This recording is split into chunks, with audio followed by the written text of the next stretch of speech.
مدینے کی سرزمین پر ایک آدمی کے یہاں گھر میں بچہ پیدا ہونے والا تھا، غریب آدمی تھا، تو دائی آئی، تو دائی بولی جس کے گھر میں بچہ پیدا ہونا تھا اس کی بیوی کو، اس کے شوہر سے بولا کہ تھوڑا شہد، یہ شہد چاہیے، تھوڑا شہد چاہیے، شہد مل جائے تو اس کا قہوہ بنائیں گے، قہوہ بنا کر تیری بیوی کو پلائیں گے تو بچے کی ولادت میں آسانی ہو جائے گی۔ قربان۔ یہ غریب آدمی شہد گھر میں تھا نہیں، تو پڑوسی کے پاس گیا، بولا بھیا آپ کے پاس تھوڑا شہد ملے گا؟ پڑوسی بولا کہ نہیں بھائی میرے گھر میں شہد نہیں ہے۔ دوسرے تیسرے چار پانچ آدمی کے پاس گیا لیکن شہد نہیں ملا۔ شہد، ارے بھائی بولو بھائی، شہد نہیں ملا۔ بڑا مایوس ہو گیا۔ تو ایک آدمی بولا کہ شہد چاہیے تم کو؟ بولا ہاں بھائی شہد چاہیے۔ بولا سنو، مدینے سے باہر نکلو، یہ قافلہ آ رہا ہے، 100 اونٹوں کا قافلہ آ رہا ہے۔ کیا اونٹوں کا؟ 100 اونٹوں کا قافلہ آ رہا، اس قافلے میں تمہیں شہد مل جائے گا۔ یہ آدمی بڑا خوش ہوا، مدینے سے باہر نکلا، دیکھا 100 اونٹوں کا قافلہ لائن لگا کر کے آ رہا ہے۔ تو سب سے پہلے اونٹ والا جو تھا آگے میں، اس کو ہاتھ دیا، رک جائے۔ اونٹ، ایک اونٹ کھڑا ہوا، سارا اونٹ کھڑا ہو گیا۔ کیا بات ہے؟ یہ غریب آدمی کہنے لگا میری بیوی کو بچہ ہونے والا ہے، تھوڑا شہد چاہیے، آپ لوگوں کے پاس میں شہد ملے گا؟ تو بولا کہ ہاں شہد تو ہے لیکن ہم نہیں دے سکتے، ہم اپنے امیر سے پہلے پوچھیں گے، امیر اجازت دے دے گا ہم دے دیں گے۔ بولا پوچھئے امیر، کون امیر آپ کا؟ تو جو امیر تھے نا، یہ اونٹ بان اس کے پاس گیا، بولا کہ حضور یہ غریب آدمی تھوڑا سا شہد مانگ رہا، دے دوں؟ اور ایک اونٹ کے اوپر میں صرف شہد بندھا ہوا تھا، مٹی کا گھڑا، مٹی کا گھڑا جانے نا، ارے بریا، مٹی کا گھڑا اونٹ کے پیٹھ پہ ایسے بندھا ہوا تھا، اور دونوں گھڑا میں شہد تھا بھرا ہوا۔ تو امیر سے پوچھا کہ تھوڑا شہد دے دیں؟ نوجوانوں سنو، یہ کوئی قصہ نہیں سنا رہا ہوں میں، واقعہ، سچا واقعہ، الحمدللہ سچا واقعہ سنا رہا ہوں۔ یہ اونٹ بان نے کہا حضور تھوڑا شہد دے دوں؟ تو امیر نے کہا کہ تھوڑا کہے دے گا، ایک گھڑا شہد کھول کر کے دے دو۔ کتنا دے دو؟ ایک گھڑا دے دو۔ تو اونٹ بان نے کہا کہ حضور یہ تو تھوڑا مانگ رہا ہے۔ تو امیر نے کہا کہ وہ اپنی حیثیت کے مطابق سوال کیا ہے، ہم اپنی حیثیت کے مطابق اسے عطا کریں گے۔ وہ اپنی اوقات کے مطابق سوال کیا ہے، ہم اپنی اوقات کے مطابق دیں گے۔ ایک گھڑا اونٹ، ایک گھڑا شہد کا دے دو۔ تو اونٹ بان نے کہا کہ حضور ایک گھڑا اس کو دے دیں گے تو ایک گھڑا اونٹ کے پیٹ میں کیسے لے کے جائیں گے ہم لوگ؟ بیلنس گڑبڑا نہ جائے گا۔ تو امیر نے کہا کہ دونوں گھڑا دے دو۔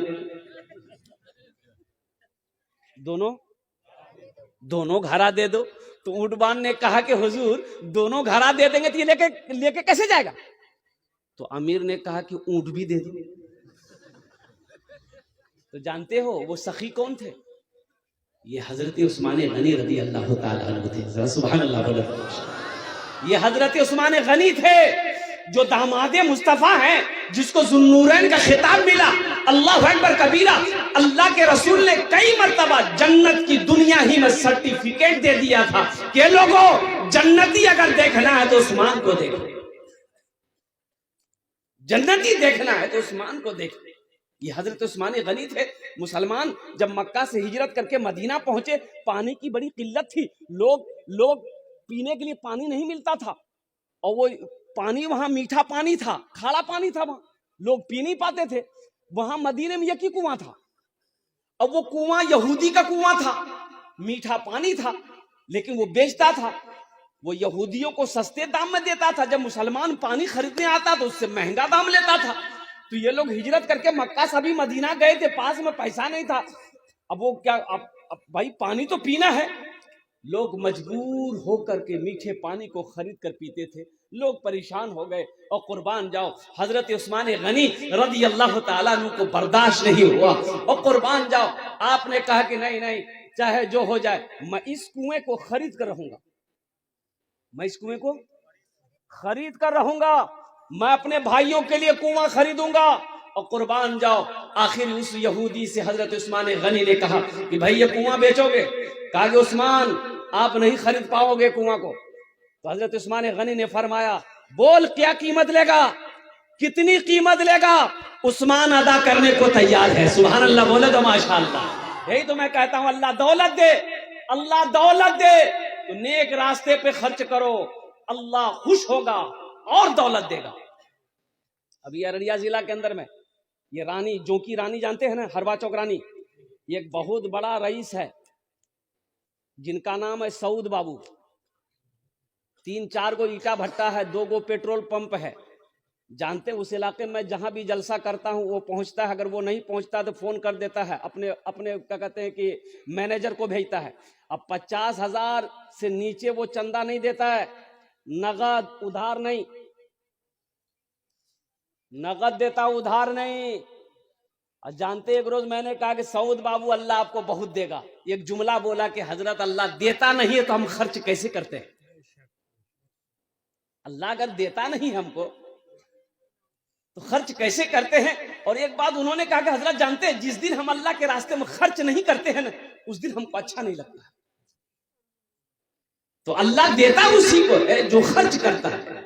اللہ بخیل کو پیسہ نہیں دے گا، اللہ بخیل کو دولت نہیں دے گا۔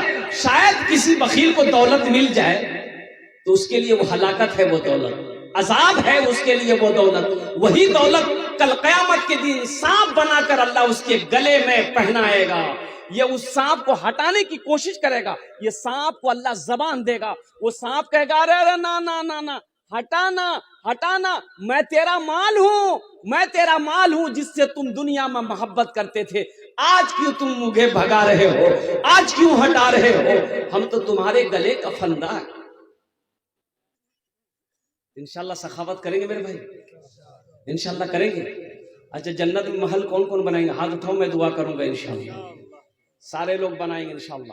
یہی حضرت عثمان غنی جن کا واقعہ میں نے سنایا ہے، یہی حضرت عثمان غنی رضی اللہ تعالیٰ عنہ راوی ہیں، روایت فرماتے ہیں، صحیح بخاری شریف کی حدیث ہے کہ من بنا للہ مسجدن بن اللہ لہو بیتن فی الجنہ، جس نے دنیا میں اللہ کا گھر بنایا اللہ اس کے لیے جنت میں عالیشان محل بنائے۔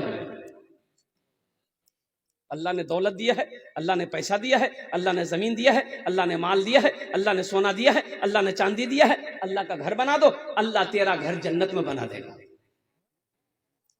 میرے بھائی یہ زمین تو یہیں رہ جائے گی، زمین، ارے بھائی بولو بھائی، زمین یہیں رہ جائے گی، سونا یہیں چھوڑ کے مر جاؤ گے، چاندی یہیں رہ جائے گی، یہ کوٹھی بلڈنگ یہیں رہ جائے گی۔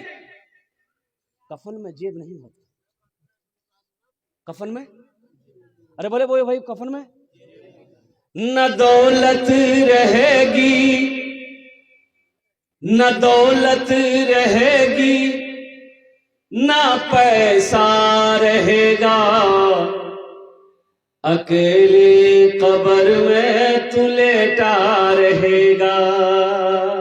نہ دولت رہے گی، نہ پیسہ رہے گا، اکیلے قبر میں تو لیٹا رہے گا۔ نہ دولت رہے گی،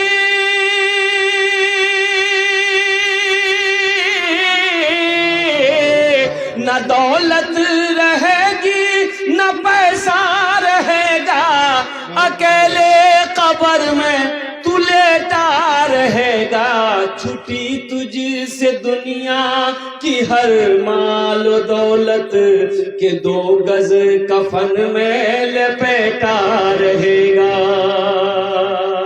چھٹی تجھ سے دنیا کی ہر مال و دولت کے 2 گز کفن میں لپیٹا رہے گا۔ قارون کا کیا بنا؟ قارون مر گیا، قارون مٹ گیا، سب سے بڑا پیسہ والا قارون تھا، خزانہ، ارے 70 اونٹوں پر قارون کا خزانے کا صرف چابی رہتی تھی، 70 اونٹوں پر خزانے کی چابی رہتی تھی، بورا میں بورا بھر کر کے۔ قارون کو پتا نہیں تھا میرے پاس کتنا خزانہ ہے، چابی کے بارے معلوم نہیں تھا کتنا خزانہ ہے۔ کہاں گیا قارون؟ قارون کہاں گیا؟ اللہ نے نست نابود کر دیا قارون کو۔ اس کی دولت کہاں گئی؟ قربان جاؤ، اللہ نے اس کی دولت کو بھی نست نابود کر دیا۔ اس لیے نوجوانوں مسلمانوں ایک بات یاد رکھنا، سخی بنو، بخیل مت بنو۔ اللہ کہتا ہے کہ لوگوں میں نے تمہیں مال دیا ہے، میں نے تمہیں دولت دی ہے، میرے راستے میں خرچ کرتے رہو، خرچ کرتے رہو گے، ہم تمہیں دیتے رہیں گے، اگر تم روک لو گے ہم بھی روک لیں گے۔ تو خرچہ کرنے میں فائدہ ہے کہ رکنے میں فائدہ ہے؟ ارے بھائی بولو بھائی، کریں الحمدللہ خرچہ کرنے میں فائدہ ہے۔ تاؤ نے یہ مسجد کا جلسہ ہے، اللہ کا گھر بنا دو، اللہ تیرا گھر جنت میں بنا دے گا۔ مجھے 5 آدمی اس مجمع میں چاہیے انشاءاللہ، مجھے اللہ کی ذات کی امید ہے، یہ پردہ کی سرزمین ہے الحمدللہ۔ ہے کوئی نوجوان اچھے، اس میں دوہرا ثواب ملے گا۔ اگر اپنے ماں باپ کے نام پر مسجد بنا دو گے تو یہ مسجد جب تک کھڑی رہے گی، اللہ آپ کے ماں باپ کو قبر میں ثواب عطا فرماتا رہے گا، اور حشر کے میدان میں اللہ نے جو وعدہ کیا ہے، اللہ اس گھر کا جنت میں محل کا چابی آپ کے ہاتھوں میں دے گا کہ میرا بندہ دنیا میں تم نے میرا گھر بنایا تھا، لے یہ چابی لے، جنت کے اندر میں داخل ہو جا۔ ہے کوئی پہلا سخی انشاءاللہ 10,000 روپے دینے والا؟ کم سے کم مجھے 5 آدمی چاہیے انشاءاللہ۔ دیکھیے پہلا نوجوان آ رہا ہے بھائی، یہ دیکھیے، واہ بھائی واہ بھائی، دونوں ہاتھ اٹھا کے نعرہ لگاؤ، نعرے تکبیر، نعرے تکبیر۔ کی نام بابو؟ محمد شہنواز عالم۔ حضرت لکھیے، کاپی قلم لیجئے، لکھیے۔ اے دیکھیے، اے دیکھیے شعر دیکھیے، یہی تو میں کہنا چاہتا ہوں، یہ اللہ کا شعر ہے۔ ایسے ایسے مجاہد ہماری قوم میں ہے، ہماری قوم میں ہے، ماشاءاللہ الحمدللہ۔